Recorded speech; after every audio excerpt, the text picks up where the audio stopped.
Welcome back. We're going to talk about the sketching process in a little bit more detail.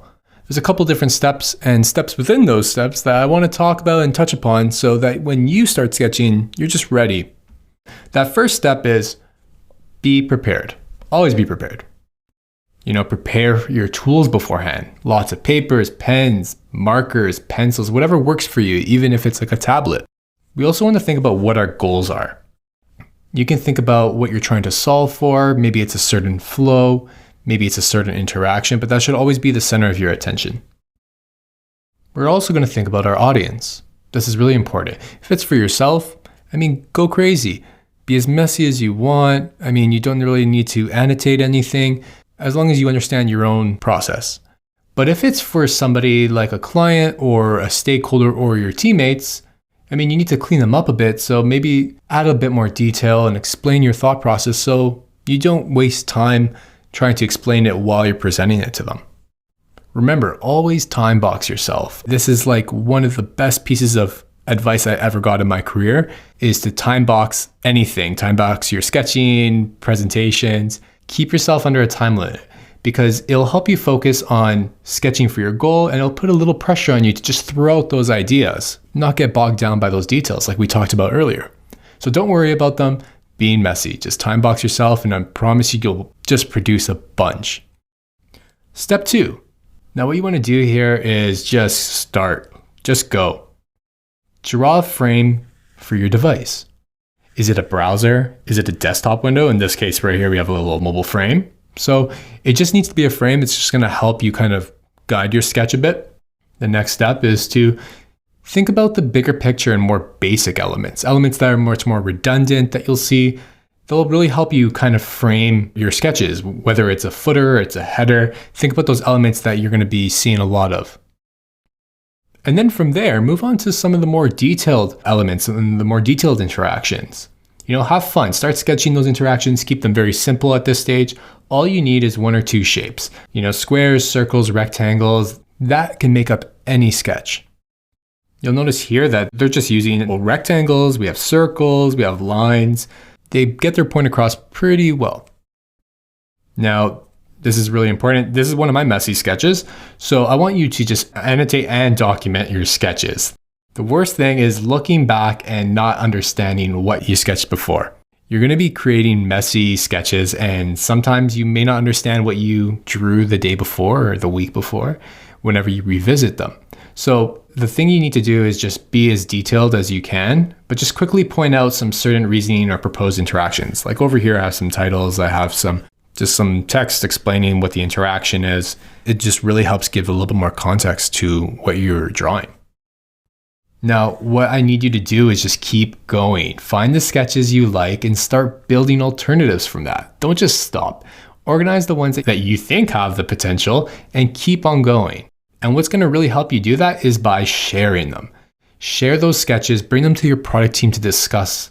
If you're working beside them, just tap them on the shoulder, set a meeting time, just get everyone in a room to just talk about certain things that you've been working on, whether it's an interaction, whether it's an overall flow.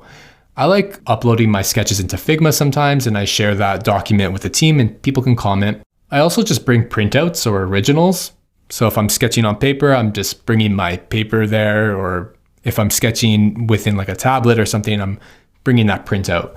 What I'm doing is I'm just talking to everyone. It doesn't matter. Developers, product managers, QA, everyone has valuable insight that you should really tap into. And after you get some feedback, you can start building off of those sketches a bit more. This is an ongoing process for every type of feature that you're going to design.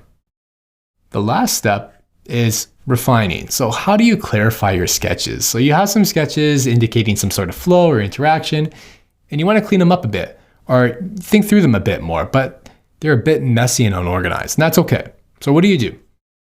Add titles. You really want to add titles for all your sketches.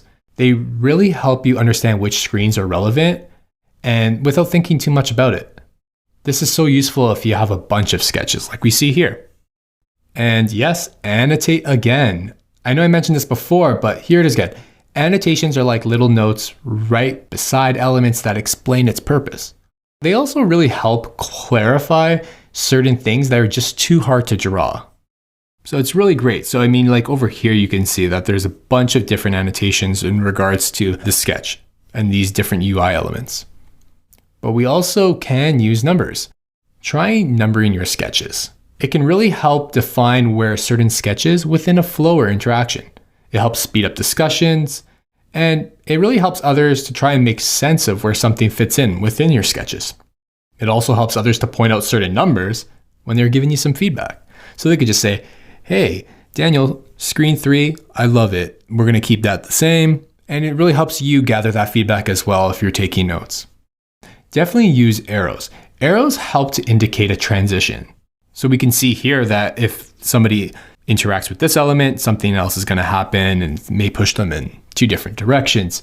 Even though I don't necessarily understand this flow, I do know that something's happening here that's going to push them in 2 different directions. And that's with no context whatsoever. You can only imagine what somebody with context could see and the level of detail and context you can give them. So remember, use arrows. That can really help indicate where there's a page transition or even an interaction transition. And lastly, if you're feeling a little brave, you can start drawing some gestures for certain interactions. These are a bit hard, and there's a bunch of different ways you can kind of do this. You can try to use little circles. You can use arrows to indicate them. But what I usually do is I sketch really quickly, and I'm not really worried about refining these gesture sketches.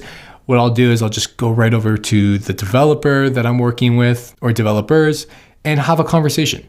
I mean, I run it by them and try to explain this in person, maybe even sketch on a whiteboard, and so they can really understand my intention and I can get some insight into what they think about the interaction.